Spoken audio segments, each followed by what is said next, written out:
Seigneur, ta parole est grande, elle demeure à jamais.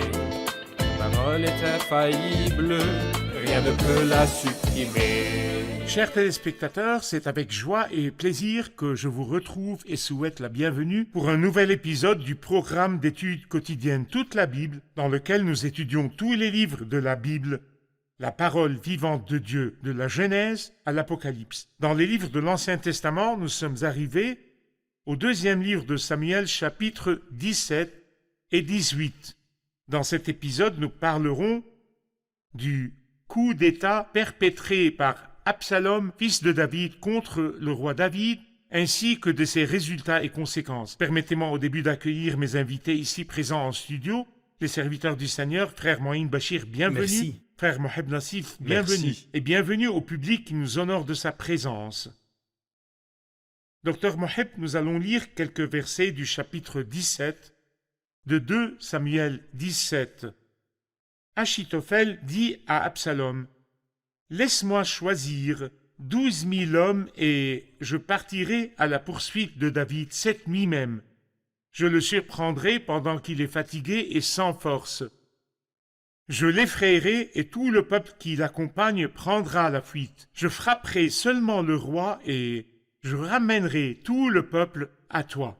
La mort de l'homme à qui tu en veux assurera le retour de tous et tout le peuple sera en paix. » Cette parole plut à Absalom et à tous les anciens d'Israël.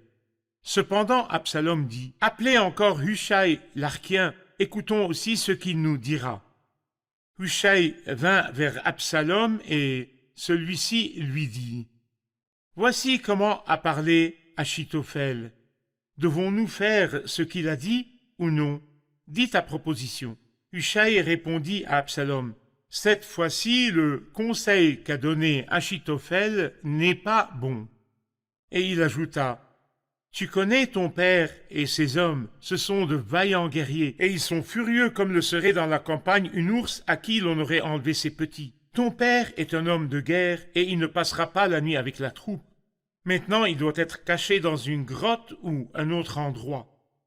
Si des hommes tombent dès le début sous leur coup, on ne tardera pas à l'apprendre et l'on dira « Le peuple qui suit Absalom a subi une défaite. » Alors même les plus vaillants auraient-ils un cœur de lion, perdront courage. En effet, tout Israël sait que ton père est un héros et qu'il a des braves avec lui. Voici donc ce que je conseille, que tout Israël se rassemble auprès de toi, depuis Dan jusqu'à Beersheba. C'est une foule pareille au sable qui est au bord de la mer. Tu marcheras en personne au combat. Nous le rattraperons où qu'il se trouve, et nous tomberons sur lui comme la rosée tombe sur le sol. Il n'y aura pas un seul survivant, ni lui, ni aucun des hommes qui sont avec lui. S'il se retire dans une ville, tout Israël portera des cordes vers cette ville et nous la traînerons jusqu'au torrent, jusqu'à ce qu'on n'en trouve plus une pierre. » Absalom et tous les Israélites dirent, « Le conseil de Hushai l'Archien vaut mieux que celui d'Achitophel. » Dites-nous pour commencer, qui sont ces deux personnages qui ont apparu avec leurs deux conseils, que ce soit Achitophel ou Hushai l'Archien, et parlez-nous des deux conseils. Achitophel était un homme de conseil à David, marqué par une intelligence vive et une grande expérience. Il parlait comme quelqu'un qui consultait Dieu et ses conseils étaient toujours justes. Et malheureusement, il a conspiré et trahi David et s'est rallié à Absalom. Et quand David a appris qu'Achitophel faisait partie des conspirateurs avec Absalom, il pria Éternel réduit à néant les conseils d'Achitophel. Hushai était une personne très fidèle à David. Il était avec lui quand il a fui de Jérusalem. Et quand David voulut que Hushai aille chez Absalom, Hushai était résistant à l'idée, mais il lui dit « Va pour réduire à néant les conseils d'Achitophel. » Et en effet, le Seigneur utilisa Hushai, après qu'ils eurent accepté le conseil d'Achitophel, consistait à prendre 12 000 hommes et d'attaquer David alors isolé, pendant qu'il était fatigué et affaibli, et de ramener tout le peuple qui était avec David en paix vers le royaume qui sera sous l'autorité d'Absalom. Ce plan aurait certainement conduit à la mort inéluctable de David et à la victoire d'Absalom. Mais le Seigneur ordonna l'annulation du conseil d'Achitophel, qui était favorable à Absalom. Et après que tous aient accepté et suivi Absalom, tous se ravisèrent et dirent « Écoutons le conseil de Hushai ». Ce dernier a dit tout le contraire. Il lui dit « Tu sais, ton père est fort, il a des braves avec lui qui ne craignent rien, il ne restera pas avec le peuple, il est seul dans un endroit isolé. Il est très habile à échapper et à se cacher, depuis ses guerres avec Saül, il est très bien entraîné pour toutes ces choses, vous n'avez pas ses compétences. Quel que soit le nombre d'hommes que vous pouvez avoir, ces hommes restent des guerriers aguerris et très bien entraînés. D'accord. Par conséquent, il lui dit « Nous, À l'unanimité. nous allons prendre tout le peuple et partir. » Ainsi il a sapé le conseil d'Achitophel et heureusement Dieu a maîtrisé la situation et les a amenés à accepter ce conseil et rejeter celui d'Achitophel. Parfait. Frère Moïne, que pensez-vous du conseil d'Hushai l'Archien quant à la puissance de Dieu à gérer les circonstances? Si apparemment, selon la pensée humaine, c'était la meilleure stratégie pour éliminer David, mais le Seigneur a permis de donner un espace de temps à David pour rassembler ses hommes et s'enfuir. Cependant, ce qui n'est pas visible, c'est que Dieu a un plan pour la vie de David qui se réalisera quoi qu'il arrive, quel que soit le plan de l'homme. Et il a un plan pour la vie de chaque croyant, peu importe ce que l'homme planifie. Pour éliminer le croyant ou le neutraliser, la volonté de Dieu finira toujours par s'accomplir. Celui qui maîtrise les choses peut les gérer comme il veut. Le plan de Dieu était que David soit châtié, oui, mais qu'il meure, non. Le plan des ennemis, c'est de ne pas le châtier. Il faut qu'il meure. Mais Dieu change tout, et il a changé le cours des événements pour châtier David, tout en persévérant sa vie et celle de ses hommes. Ça nous encourage à croire que même s'il y a des complots, des ennemis et des méchants contre les croyants, le Seigneur peut, avec sa souveraineté, annuler ces complots. Et il peut aussi en tirer du bien pour nous, formation, discipline. Le psaume 2 aussi, je pense, pour celui qui le lit, interpelle ceux qui pensent et mettent des plans, mais Dieu qui est aux cieux a Il a un le avis pouvoir. différent. Nous prenons une pause, puis nous revenons pour une question du public. Chers téléspectateurs, je vous retrouve après la pause. Restez avec nous.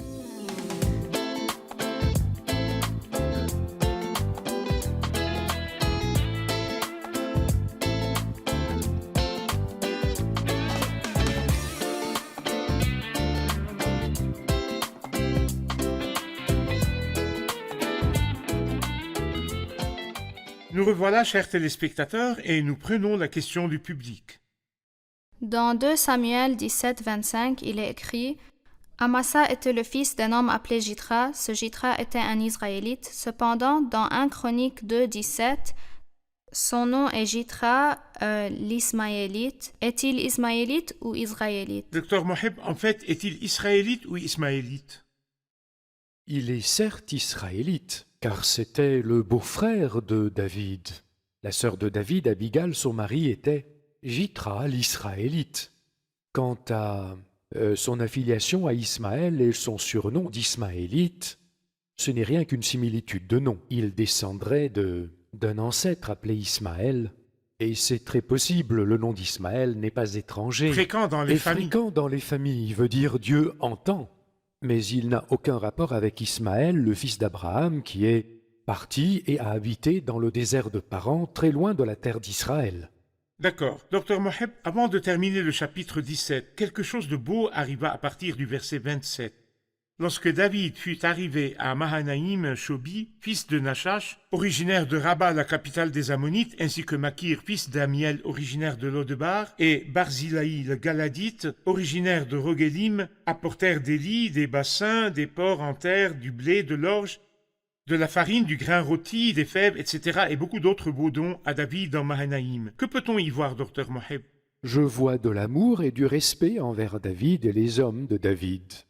Bien qu'ils soient rejetés, bien qu'ils soient persécutés, leur vie menacée, mais ces trois-là avaient une vision de foi.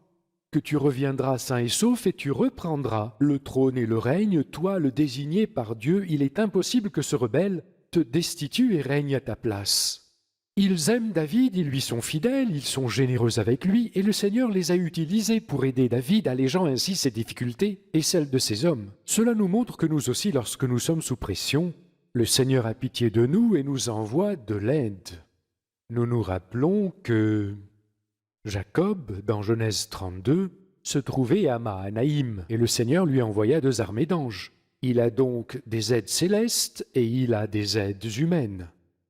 Leurs dons étaient aux hommes de David, pas à David personnellement, avec toute modestie. Il se disait, ce peuple a dû souffrir de la faim, de la fatigue, de la soif dans le désert. Mais ce qu'ils ont fait pour les hommes C'était de comme s'il l'avait David, fait pour David. c'est à moi que vous l'avez fait, c'est le même principe. D'accord. Frère Moïne, au chapitre 18, il y a un incident un peu pénible. La mort d'Absalom. Absalom qui a mené une rébellion contre son père et la guerre a éclaté.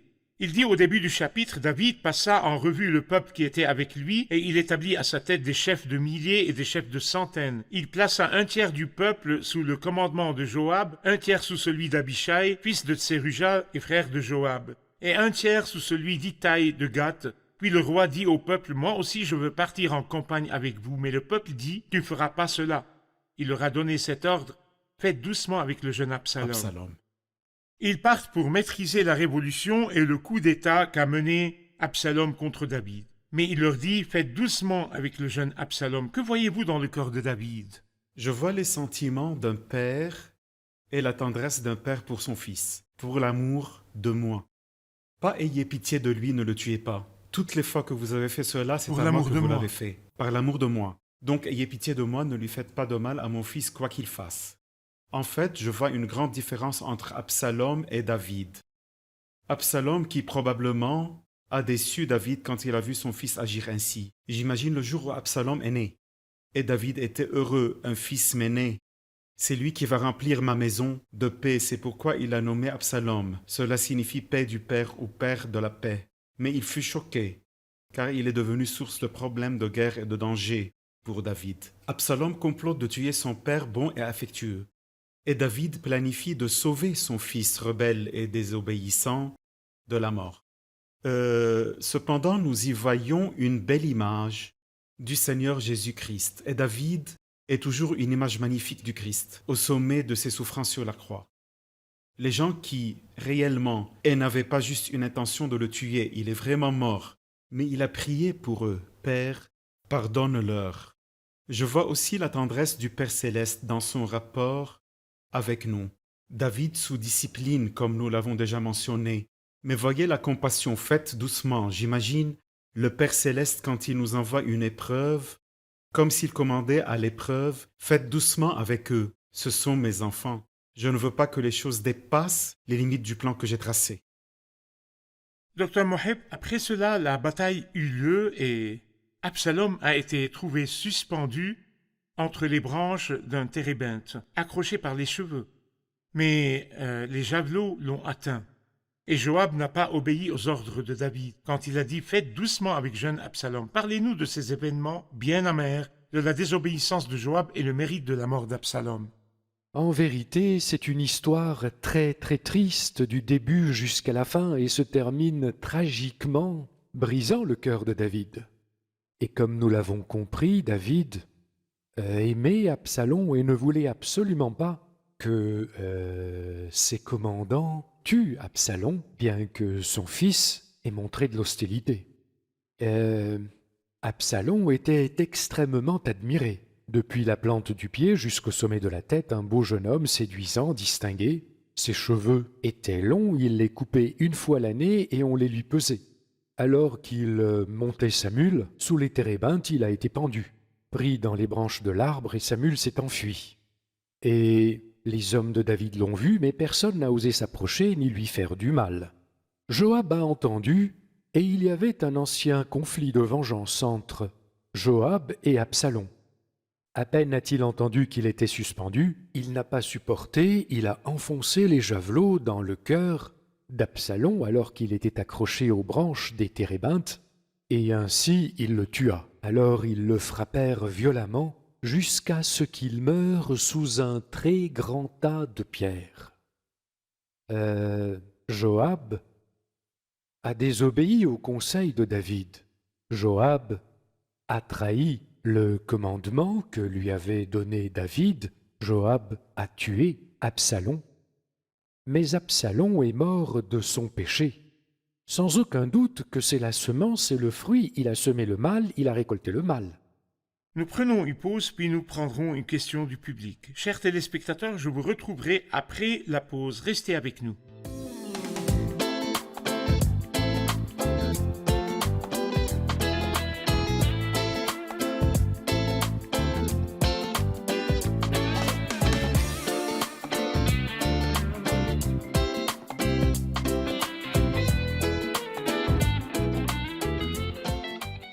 Nous revoilà, chers téléspectateurs, pour répondre à la question du public. Votre question, s'il vous plaît. J'ai une question. Allez-y. Bien qu'Absalom ait mérité la mort, son père a été extrêmement attristé. Pourquoi pouvons-nous ne pas avoir des sentiments de vengeance ou de mépris envers nos ennemis, comme David? C'est vrai, David a maîtrisé ses émotions, ses sentiments d'amertume envers Absalom. Mais comment faire aussi pour ne pas nous venger en évitant de nous réjouir quand Dieu se venge pour nous? David, en effet, est l'homme de Dieu. Et s'il n'avait pas montré ses sentiments, son appartenance au Seigneur est douteuse. L'homme qui manifeste un désir de vengeance envers les autres et les ironise dans leur malheur, il est douteux qu'il ait une relation avec le Seigneur, car la foi en Jésus-Christ naturellement met dans le cœur du croyant les mêmes sentiments qui sont en Christ.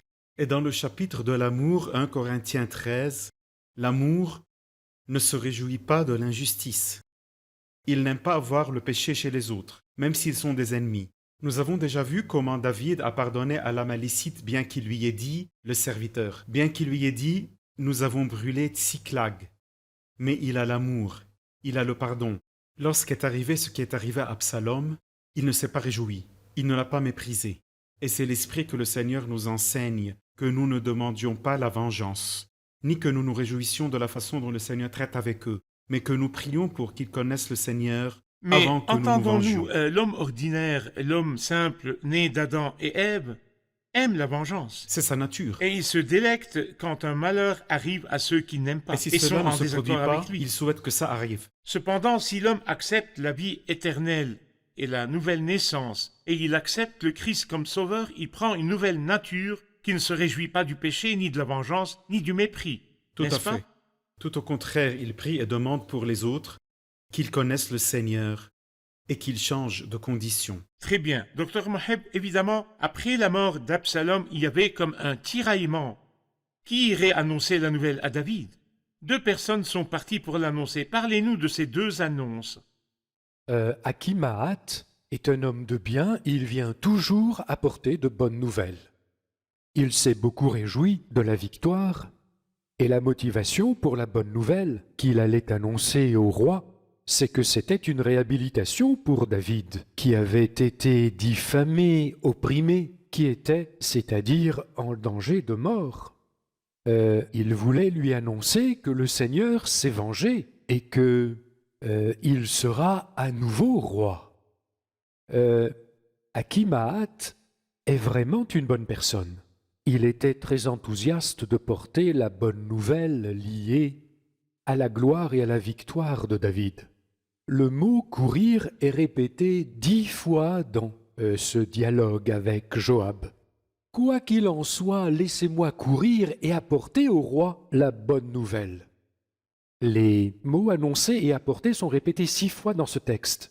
Il porte une bonne nouvelle et ne peut pas se taire. Aujourd'hui est le jour de la bonne nouvelle, et nous nous taisons, mais lui veut porter cette nouvelle. Joab lui dit, mon ami, pas toi. Pas toi, tu pourras l'être un autre jour, mais pas aujourd'hui. Les nouvelles ne sont pas tout à fait bonnes, puisque le fils du roi est mort. Il ne se réjouira pas de cette nouvelle. Reste ici, et j'enverrai à ta place Cushi. Cushi a accepté la mission de Joab et est parti, et l'autre le suivit. Achimaat, plein d'enthousiasme, dépassa Cushi. Lorsqu'il arriva, il annonça la victoire au roi. Il s'enquéra sur Absalom. Le jeune Absalom va-t-il bien? Il n'a pas su répondre et se tut. Il cacha une partie de la vérité. Arriva ensuite Cushi, qui lui dit qu'il soit comme ce jeune homme, les ennemis de mon roi. Et dès que la nouvelle arriva, David alla vers la porte et éclata en pleurs et en lamentations sur Absalom, affligé par la mort d'Absalom. Car il savait d'abord qu'Absalom était sûrement parti en enfer et qu'il ne le verra plus jamais, même dans l'éternité. Il n'a pas agi de la sorte lorsque son nouveau-né de Bathsheba est mort. Au contraire, il a dit « c'est moi qui irai le retrouver, mais lui ne reviendra pas vers moi. Ce petit enfant est un ange, il a été au ciel, et je le reverrai. On ne peut être attristé. C'est comme ça. L'Éternel a donné, l'Éternel a repris. Quant à cet enfant, ce jeune homme, il est allé en enfer. Je ne le verrai plus jamais. » Et en même temps, il sentait la main du Seigneur le corriger et il pleurait sous la correction et c'était très... Il a récolté ce qu'il a semé. ce qu'il a semé et c'était très douloureux pour lui. Il se D'accord. sentait responsable de la tragédie. Merci beaucoup. Nous revoyons l'épisode avec nos invités. Nous voulions comparer les deux conseils donnés par Achitophel et Hushai l'Archien à Absalom concernant l'assassinat de David et comment Dieu est intervenu avec autorité et pouvoir pour sauver David. Le conseil d'Achitophel était de prendre 12 000 hommes, d'attaquer David et de le tuer. Mais le conseil de Hushai était d'attendre jusqu'à ce qu'il rassemble tout le peuple, car il a persuadé Absalom que David était un expert en guerre et qu'il se cacherait probablement ailleurs que là où le peuple se trouverait. Et bien sûr, le Seigneur, avec sa puissance, utilisa le cœur d'Absalom et ceux qui étaient avec lui pour choisir le conseil de Hushai et retarder leur attaque, ce qui donna à David l'occasion de s'échapper des mains de ceux qui voulaient le tuer. Très bien. Nous avons appris dans 2 Samuel 25, 17 qu'Absalom a nommé un homme pour remplacer Joab du nom d'Amasa, fils d'un homme appelé Jithra l'Israélite. Cependant, dans 1 Chronique 2, 17, il est dit qu'il s'appelle fils de Jéter l'Ismaélite. Israélite ou Ismaélite? Nous avons compris qu'il est israélite de naissance, mais son surnom Ismaélite pourrait lui venir d'un ancêtre portant le nom d'Ismaël, qui n'a rien à voir avec le fils d'Abraham. Très bien. Que le Seigneur vous bénisse. Merci à vous. Merci, serviteurs du Seigneur. Nous nous reverrons dans un prochain épisode. Chers téléspectateurs, la fin d'Absalom est arrivée, celui qui s'est rebellé contre David. Absalom, le rebelle, méritait la mort. Et David, qu'il aimait, pleura beaucoup et dit « Si seulement j'étais mort à ta place !» Mais qu'en pensez-vous? Nous tous et tous les humains avons agi comme Absalom. Tous les hommes se sont rebellés contre Dieu. Tous les hommes ont péché devant le Seigneur. Et chacun de nous méritait la mort, non pas accroché à un arbre, mais condamné à l'enfer éternel. Et si David était incapable de mourir à la place d'Absalom, malgré son amour pour lui, je veux vous dire que Dieu, contre lequel nous nous sommes rebellés, a envoyé son Fils pour mourir à notre place. David était incapable, malgré son amour, de mourir à la place d'Absalom. Mais voici comment Dieu prouve son amour envers nous. Alors que nous étions encore des pécheurs, Christ est mort pour nous. Vous et moi méritons la mort. Mais Dieu, dans son amour, a envoyé son Fils à notre place pour mourir sur la croix. Si vous acceptez le Christ et son œuvre rédemptrice sur la croix, vous recevrez la vie éternelle. Cependant, si vous refusez le Christ comme sauveur, vous devriez faire face à la justice de Dieu au jour de sa vengeance, au jour de son jugement. Réfléchissez et décidez dans quel camp vous vous tiendrez. Et je vous retrouve dans le prochain épisode. Que le Seigneur vous garde. Seigneur, ta parole est grande, elle demeure à jamais. Ta parole est infaillible, rien ne peut la supprimer.